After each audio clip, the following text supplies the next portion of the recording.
Welcome to New York's #2 sports show. The Rangers lose to the Utah Hockey Club 6-5 in overtime in the Rangers' home opener. This was a chaotic back and forth sort of game, a bit of a track meet, and one in which the Rangers actually never led. They were kind of in trail mode the whole time. Actually had a chance to take the lead, but a somewhat controversial goalie interference penalty happened in the second period. And the Rangers were looking to give Utah their first loss since relocating from Arizona, formerly the Coyotes, to Utah, and they've yet to find a name for now the Utah Hockey Club. And Utah beats the Rangers 6-5, so they get a point. So the result, look, I mean, obviously, you always want to get the 2 points if you can, but, getting the 1 point, and really a game which Rangers didn't play particularly well, certainly defensively. I mean, they could have won it. You could argue the Rangers were the better team, but just not great. And a lot of different things to discuss. But the one player that I want to discuss, just coming right from the jump, is Mika Zibanejad. And I understand it's only 2 games. This is more of an evaluation of what I've seen dating back to last season and really the one before that as well. He was a -4 in this game. He is one of the few, I think it's just him, Zach Jones, Adam Edstrom, and Victor Mancini. And Mancini almost had his first goal, but it was disallowed on that goal interference call against Matt Rempe, who was in his first game. Johnny Brodzinski, the healthy scratch. We'll talk a little bit about the fourth line, but Zibanejad a -4. And where the Rangers have scored 11 goals, he actually has no points. But a -4 in this game, made some really bad turnovers, some really poor defensive plays. It's really tough to totally pin down what it is, because for the longest time, and it's still true, is I would call Zibanejad very streaky. And I still think that's the case. Like, he'll find his times where he's probably going to rack up points, mostly on the power play than even strength. His lack of even strength goal scoring has been a definite thing, and it's been non-existent for him. But what I also want to discuss, and I think I probably mentioned it a little bit towards the back end of last season in the playoffs, was he's getting older, and age hits people at a different time. So I can't pin it on one thing, but I think we at least need to open up that conversation that this is someone, look, he's been playing NHL games since 2013 or so, right around there. I think he made his debut in that shortened 2013 season. So he's been around for a while. Now, look, like, Mika Zibanejad's probably, 31 years old at this point, there, give or take, but 8-year contract that has a no movement clause, and it's year 3 is beginning. So you have 5 more seasons after this one. Contract runs out in 2030. Like, as much as I dislike Jacob Trouba, at least with him, there's only 1 more season after this one. And that's a bad contract. But Zibanejad, it's the 8.5, obviously that comes with it. Like, that isn't ideal either, but it's the years. To have given him an 8-year to give someone that's just about 30 years old an 8-year contract is a very risky endeavor, and it was kind of in some ways more rewarding him for the great work he had done to that point. But that's not the way you got to go about it. And I don't really think I ever on this channel gave, at the time, really gave an opinion on the Zibanejad contract. And I think my feeling then was probably, hey, this is probably going to be an issue at the end of it, but as long as he's doing what he was doing at the time, you can live with that. But I think that the decline might be hitting a lot earlier than a lot of us anticipated. And some people, right when it happened, were thinking, this is probably not wise. But, I think he was very much in the good graces at that point. Think about it. That he pretty much was really coming off of some really big seasons. The best one was 2020, where COVID happens and like he was as good as he's ever been. And in some ways you could say like that was his peak. But really like, but also very streaky in the 56 game season. And then Gerard Gallant's first year, 21-22. I thought that was a good year for Mika. Like when I look back to that playoffs, like he was one of the guys that was scoring big goals. Like maybe it tailed off a little bit towards into the Lightning series, but my recollections of him was like, hey, like this guy's producing a lot. Even though it took him a while, it took him until like game 6 of the Pittsburgh series. But then once that happened, he took off. And I would just say to me, since really last year was a lot worse than the year before, but I would even say the 22-23 season was where it kind of started to kind of go away from him and was even worse last year. And I don't know. Look, this is me. I'm not saying like Mika Zibanejad is done. I'm just saying that he's got a really big role on this team. The second longest tenured player on this team behind Chris Kreider. Like, respect so much of what he's done, and really was one of my favorite players like for quite some time. But I think a lot of Ranger fans leave this game and Mika is kind of a big topic of conversation. Because the thing too is like Chris Kreider, like who we group them together, Kreider is looking pretty good. Like it just can, just in terms of even though Kreider's older than Mika, like that speed is still there. And I think he's less of the problem. And then a lot of people will go to Riley Smith, and that's fair. And time will tell Riley Smith. I do think that he is an upgrade over what has been there. But I always go back to this. Zibanejad and Kreider, they don't have to necessarily be together, although that third line is looking very good. Hedl centering Cooley and Kakko. Been very impressed by that for the first 2 games. So in that way, yeah, it does kind of make sense to have Zibanejad and Kreider. But that's all. Wanted to just get that out because I think that's in terms of big picture stuff, I walk away a little bit concerned there. But there's other players as well that I didn't think had good games. Not just him, but he was probably the worst of the bunch for sure.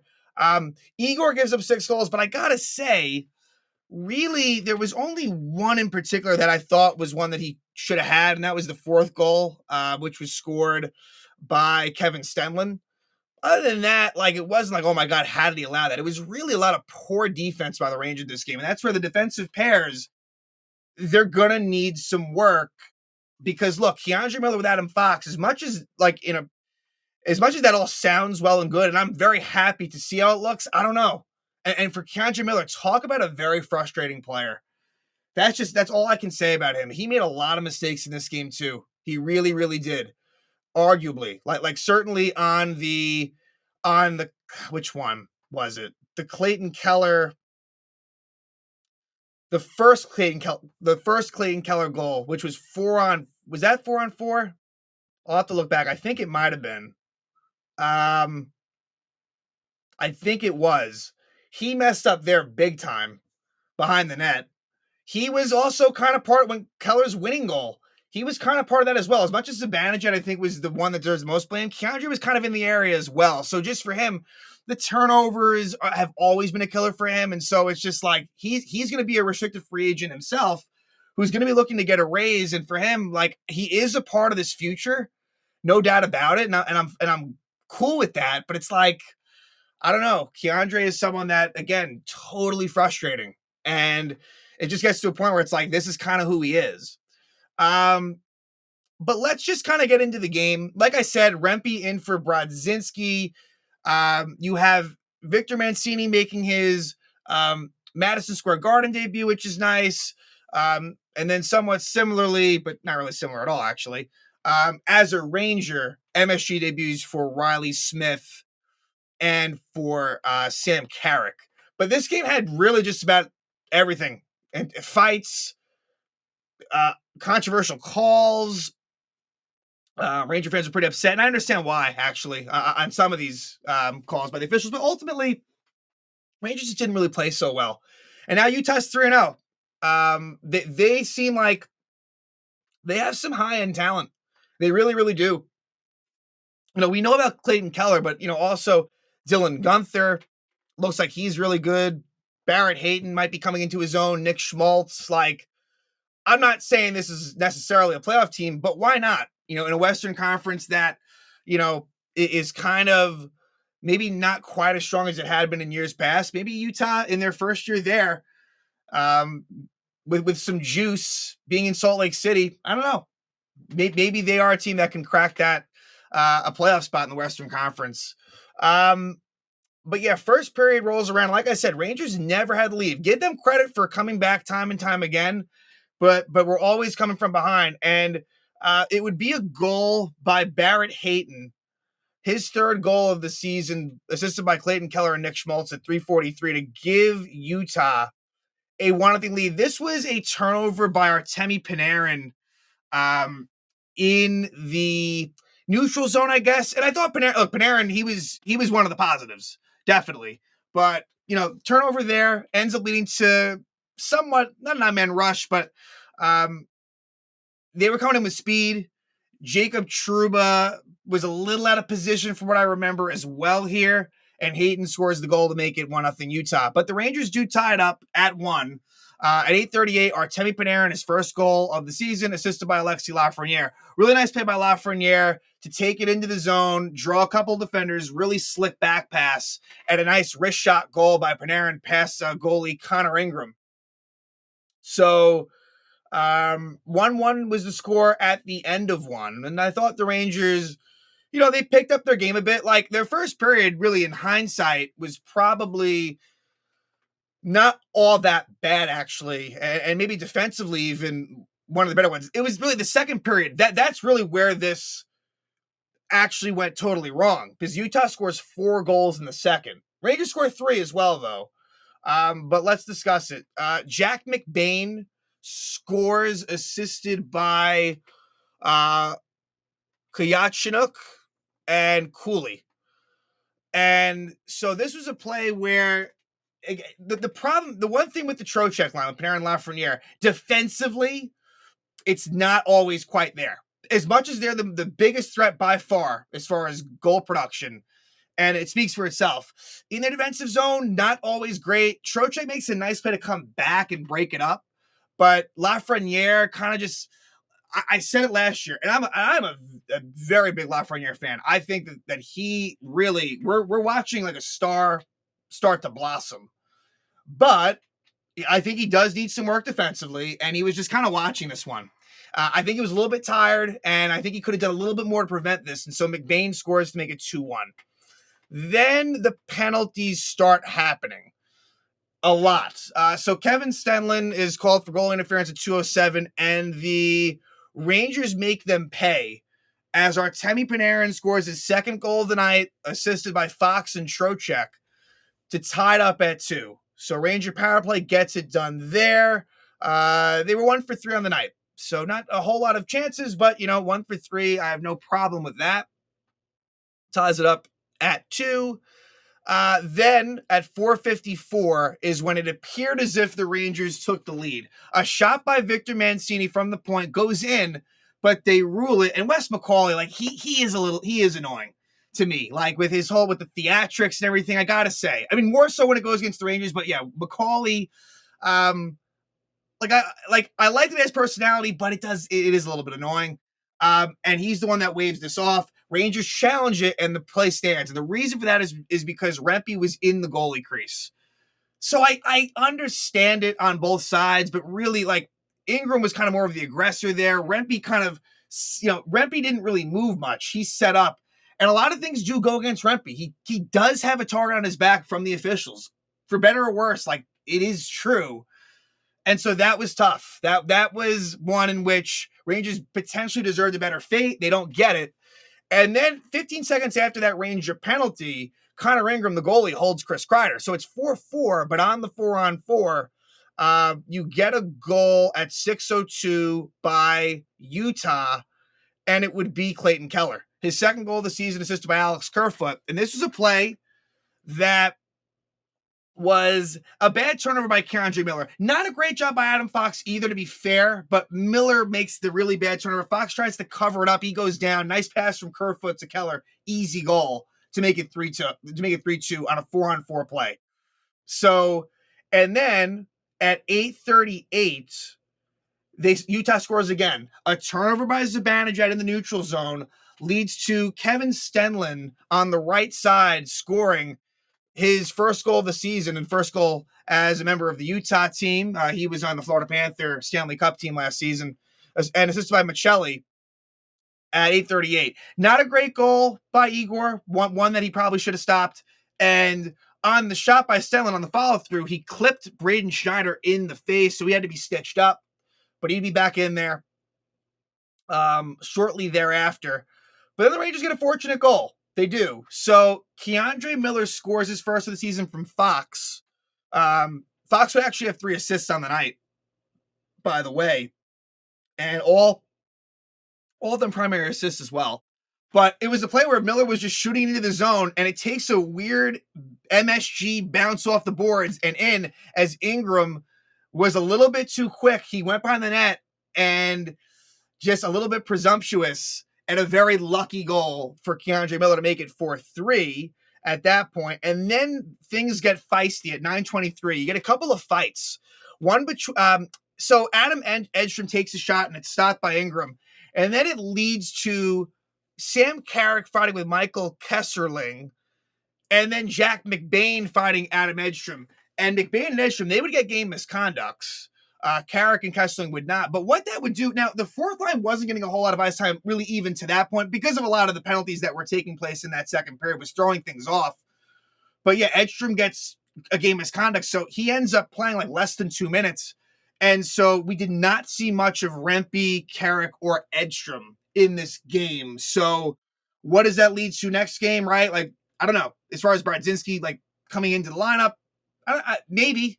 But like I said, I think that for it might be one of those things where it's for the home games, it's Rempe, for the road games, it's Brodzinski. I know that sounds a little bit ridiculous, but it might just be a thing, but we'll find out Monday against Detroit. So yeah, Jack McBain was bleeding pretty badly. I mean, Adam Edstrom has a lot of size on him, and it just sucked because, Edstrom is someone that I want to see more of, and so it's too bad for him to be out of the game pretty much halfway into the hockey game is unfortunate. So 4-3 still at this point, and then 11:27, you have another controversial call that goes against the Rangers. Will Cooley is called for goalie interference on Connor Ingram, and this one to me was not the right call. Ingram comes way out. Cooley is kind of battling with the Utah defenseman, and, Cooley ends up knocking down Ingram.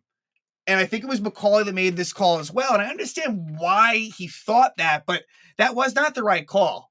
And so the Rangers are shorthanded. And to make matters worse, Keandre Miller high sticks Logan Cooley at 12:37. So it's 5-on-3.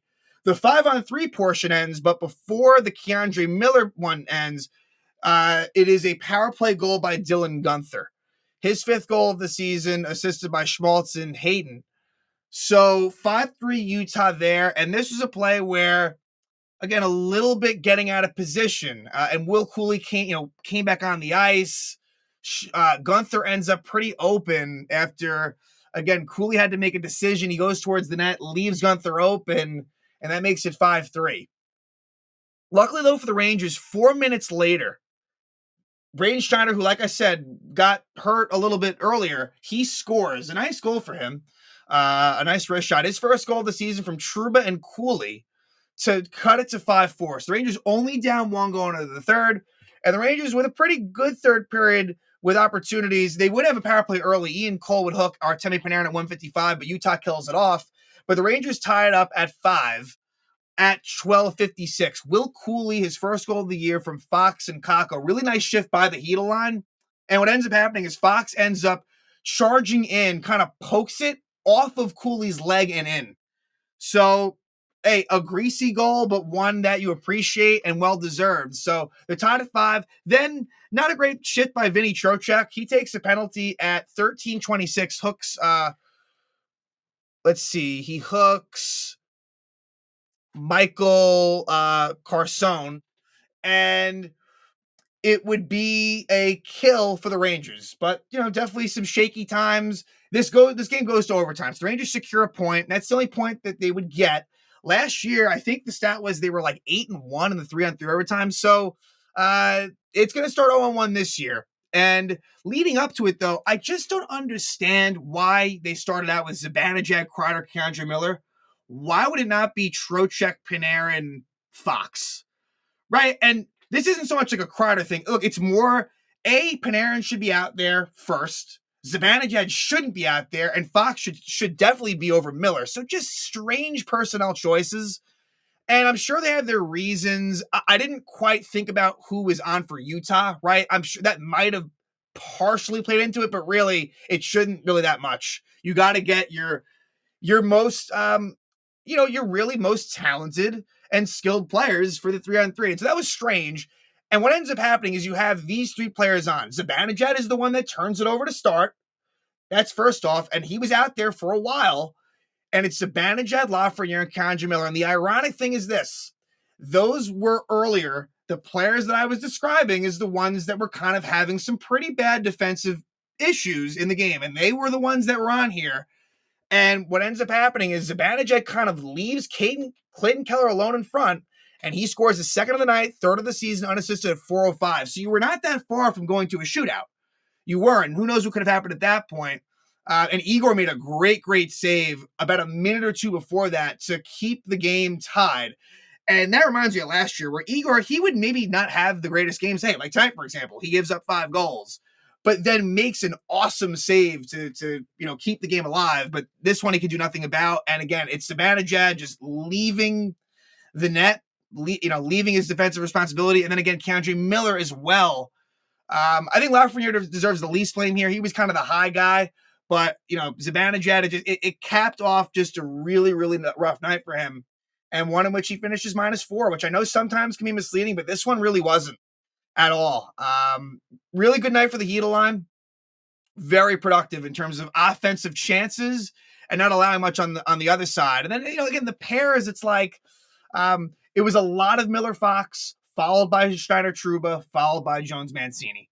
I think Victor Mancini's done a nice job, and I hope he continues to get a chance because he deserves it. I'd be in no rush to get Ron Lindgren back in there.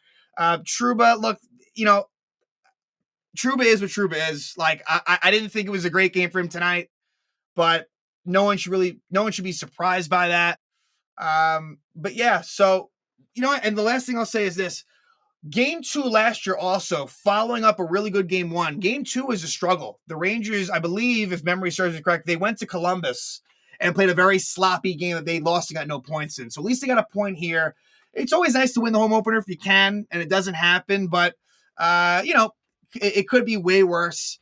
Rangers will now face the Detroit Red Wings. They are 1-1. They'll be coming off of a shutout victory at home against the Predators. And so now it's a home-and-home Monday, Thursday. First at MSG, then in Detroit against the Red Wings in an original 6 matchup. And a lot of former Rangers on that team, but specifically Eric Gustafsson will be making his return after one season last year with the Rangers. So again, this game had a little bit of everything. Definitely entertaining, if nothing else. But a sloppy game played by the Rangers, and it does cost them in the end. They lose in overtime to the Utah Hockey Club by a score of 6-5.